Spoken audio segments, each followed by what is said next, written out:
So President Trump's partial government shutdown is now in its fifth day, with as many as 400,000 federal employees who are now returning to work without a paycheck, as well as an additional 350,000 workers who are now furloughed. Now, President Trump wants you to think that those employees wanted to shut down. They love the shutdown, and it's because, well, they want the wall. In fact, I'm going to go to a video here and let him explain. Watch. Well, I think they understand what's happening. They want border security. The people of this country want border security.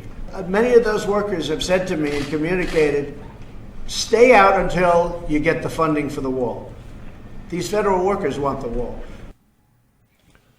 They do? Really? That's news to me. What federal workers want to not get paid for this ridiculous border wall? Look, other than, of course, a very, very small minority of extremely scared and or racist people who have never heard of airplanes. Because, again, that's how the majority of undocumented immigrants get here.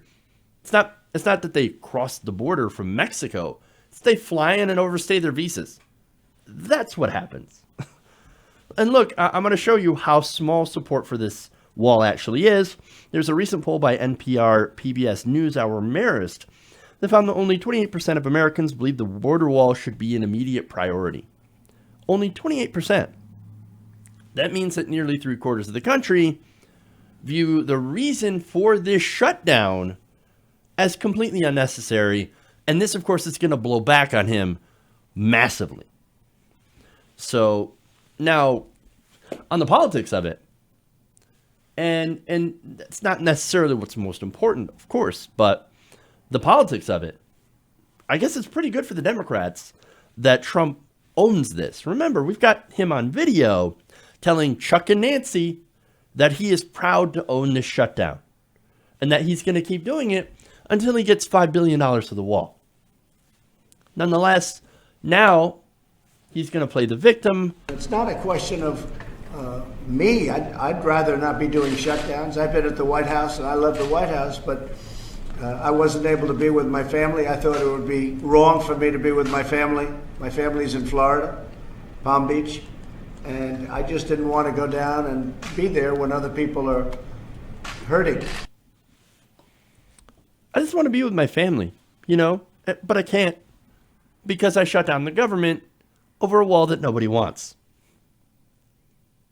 So how does that, am I supposed to feel sorry for you? I don't feel sorry for you. Look, I feel sorry for the people that are actually being hurt, right? Now, Trump says, oh no, I'm doing this for the workers. I'm not doing it for myself. I'm doing it for the people, right?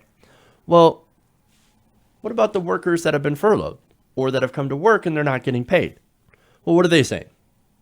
Well, you can find that out by going to the hashtag Shutdown Stories. And we got a couple of tweets here from social media. Now, one of them is from a Twitter user named Nancy. She said, my husband is furloughed due to the Trump shutdown. Well, then I can assume that she's going to follow up that sentence with, I support him and the wall, and don't worry, we'll make it work. No, that's not what she said. What she actually said was, this is a very stressful time, and believe me, my husband does not want that wall. Oh, okay, well, that's fairly clear. Here's another one. I've been a loyal, dedicated federal employee for almost 30 years. I love my work. All right, well, so then we can assume that this other Twitter user is going to say, but I see what Donald's trying to do, and he's trying to protect us, so it'll be all right. Wrong again. They continued, I may have to terminate my husband's caregiver because it's so expensive. It'll rip through any savings we have very quickly. I'm beside myself with worry for Christmas. Wow. There's more. Daniel writes on Twitter, wrote my lease to accept new Fed job, for which I have to attend 7 months of training in another state. Training canceled with shutdown. Homeless. Can't afford short-term housing. Have to work full-time for no pay. Returning Christmas presents.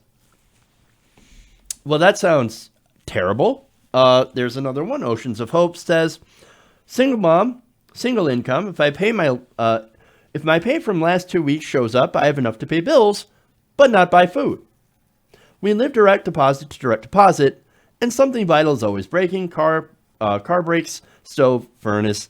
Nothing goes until this is over. And there are many, many more examples of people who are suffering thanks to the Trump shutdown. These are government workers. These are people who are working, and some are working without a paycheck. And it's all because Trump basically wants a vanity project in his gigantic, stupid wall. Again, he is hurting regular people in order to please a very tiny, fanatical, rabid fan base. Make no mistake, man, come 2020, I hope people remember this and vote accordingly. Hey guys, hopefully you enjoyed that free video. Now I'm going to have to ask you a favor. Between the demonetization and the YouTube algorithm messing around with view counts, etc., we're having a hard time adjusting to the new YouTube reality, which is where you guys come in. See, we have a Patreon, patreon.com/TYTNation, set up to help us rely on you guys, the viewers, instead of big corporate ads. Look, you know the show. You know how I'm not in favor of big corporations anyway. So help us transition away from relying on the ad model to pay the bills and sign up to be a patron, patreon.com/TYTNation. That goes a long way to help us keep the lights on. And you guys will know that you're supporting independent, progressive media.